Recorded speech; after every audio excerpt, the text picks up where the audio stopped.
and I think I'll start off week one because it's staring me right in the face. Little head to head action here. You took the Chiefs with the earlier line, but I actually like the Jags here. I like the Jags with the value here at plus 3.5. I think that the line has jumped up so much. This is a lot of public money kind of jumping on here. Sorry, I thought I heard a beep or something in my ear. Um, there's a lot of public money coming in here on the Chiefs, raising that lineup. Like you said, you got it at 2. Now it's at 3.5 of the key number. I think you'll probably get some resistance here. You'll probably stay. It might drop to 3 by kickoff.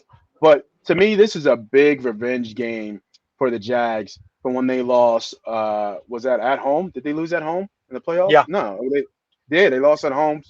They No, lost in Arrowhead. They had to they lose in lost in Arrowhead. Arrowhead. They lost in Yeah, Arrowhead.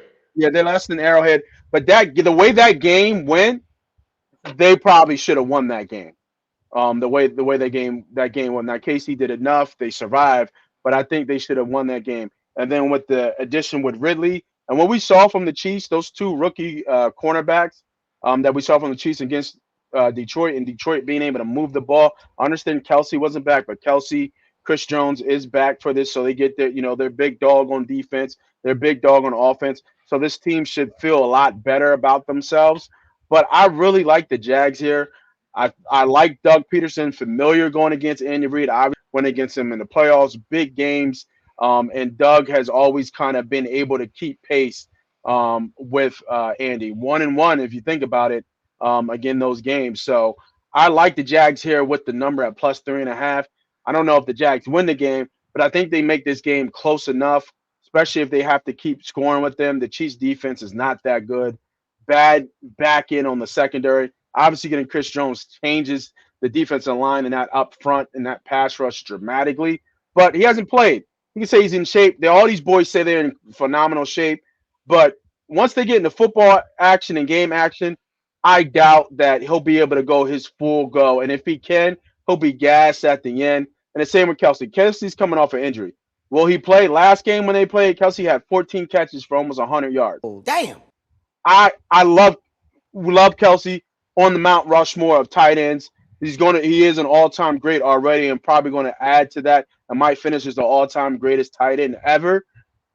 But he's still coming off an injury. Still coming off a hyperextending. He might be on a pitch count. Don't know.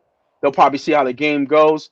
And if you don't have Kelsey at 100%, you don't have Chris Jones at 100%, I like the Jags for the number. Give me the Jags, man, plus 3.5.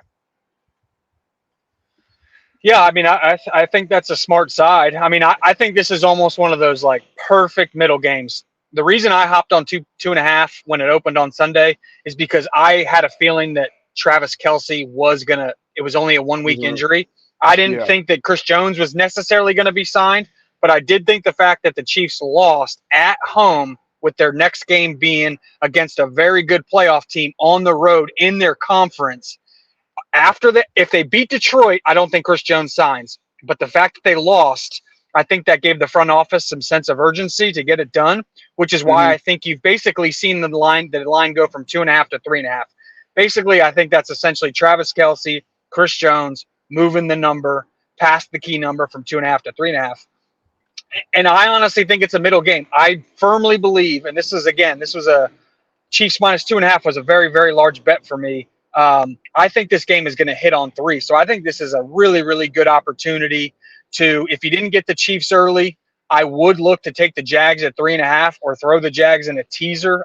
The Jags will probably be a popular teaser bet for pros because there'll be a lot of public action teasing the Chiefs way down, thinking there's no way they're going to lose 2 times in a row.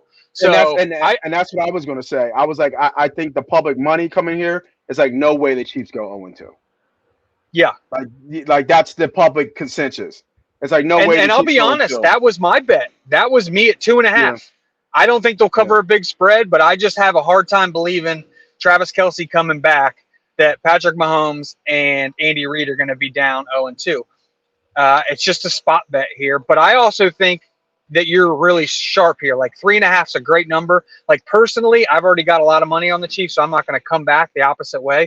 But if I didn't have any action in this game and I were to take it right now at this number, I would be a Jags lean. I was just about to look. I'm trying to see if they have the stat. The last time Andy Reid started 0-2. I'm sorry.